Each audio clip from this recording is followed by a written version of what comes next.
पहले अपना नाम बताएं। तनिष अग्रवाल। तनेश अग्रवाल, ठीक है। आप कौन सी क्लास में पढ़ते हैं? मैं अभी कॉलेज में हूँ।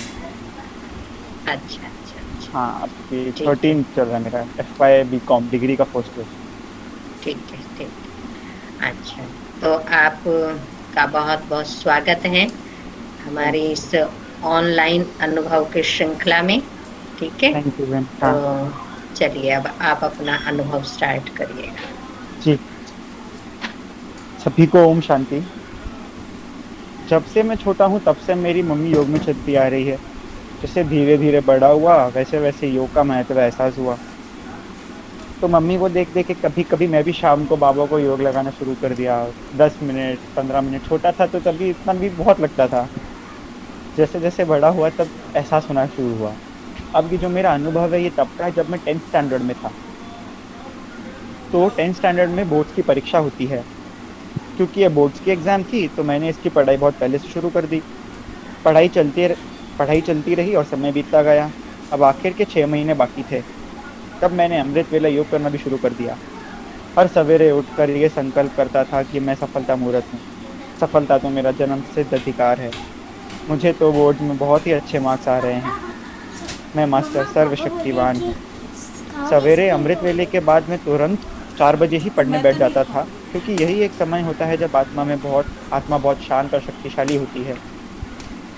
और यही नहीं, रात को सोने से पहले भी मैं लिखता था कि मुझे मैथ्स जैसे सब्जेक्ट, मैथ्स में फुल मार्क्स आएंगे। मुझे इंग्लिश में 90+ आएगा। मुझे परीक्षा में 95% आएगा। मेरी मम्मी कहती थी कि इतना कम क्यों लिख रहा है, 99% लिख, और भी लिख। लेकिन मैं कहता था कि मम्मी मुझे निश्चय नहीं आएगा, मैं ऐसे कैसे लिख दूं। धीरे धीरे मैंने 95 का 96 किया। जैसे जैसे मैंने लिखना शुरू किया वैसे वैसे मेरे को 95 भी कम लगने लगा। मैंने 95 क्या, अब तो मैं 96 लाऊंगा। फिर 98। फिर धीरे धीरे 98 ज्यादा लगने लगा, तब मैंने 97 लिखा। मैं बाबा को प्यार से याद करता था। पानी चार्ज करके भी पीता था। पढ़ाई के समय मैं स्वमान में रहकर पढ़ाई करता था कि मैं बाबा की छत्र छाया में पढ़ रहा हूँ और एक महान आत्मा हूँ। बाबा ने मुझे सहयोग दिया जिससे मेरे विघ्न हट गए। जब मेरा 10th का रिजल्ट आया तब मुझे 97% ही आए। मुझे बिल्कुल विश्वास नहीं हुआ और मेरे खुशी के भी ठिकाने नहीं थे।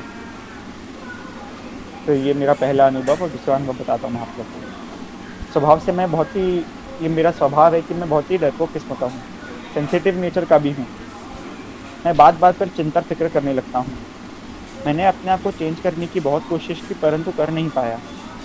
यह स्वभाव मेरा लॉकडाउन से ही शुरू हुआ। धीरे धीरे मैंने मेडिटेशन स्टार्ट करना शु- और शुरू और मेडिटेशन स्टार्ट करना शुरू कर दिया और बाबा को याद करके अपने डर को भगाने की कोशिश की। शुरू में असफलता लगी परंतु मैंने हिम्मत नहीं हारी।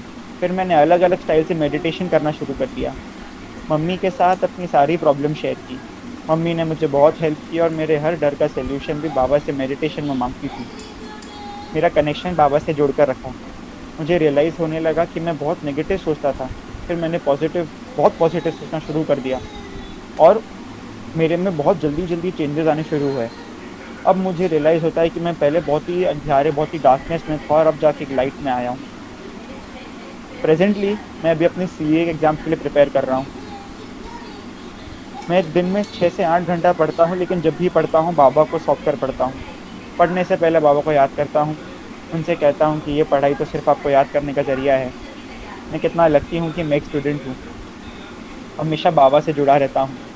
मैं भी अपने आप को देखता हूँ तो रियलाइज करता हूँ कि मुझ में बहुत ही चेंजेस आए हैं। लॉकडाउन में भी मैं पूरे दिन मोबाइल और टीवी से दूर रहता हूँ जिससे मेरा माइंड भी कंट्रोल में रहता है, अर्थात फ्री ऑफ नेगेटिव थॉट्स। खाना खाते समय मैं पहले बहुत टीवी देखता था। जैसे जैसे धीरे धीरे जब बड़ा हुआ तब रियलाइज हुआ कि ये मेरी स्थिति बिगाड़ देती है। अब मैं बाबा को याद करके बिना टीवी देखे से बाबा को याद करके खाना खाता हूँ और मुझे बहुत ही पॉजिटिव लगता है। ये छोटी छोटी चीजें ही मुझे बाबा का होने का अनुभव और बाबा पे निश्चय दिखाई दिलाती है। ओम शांति।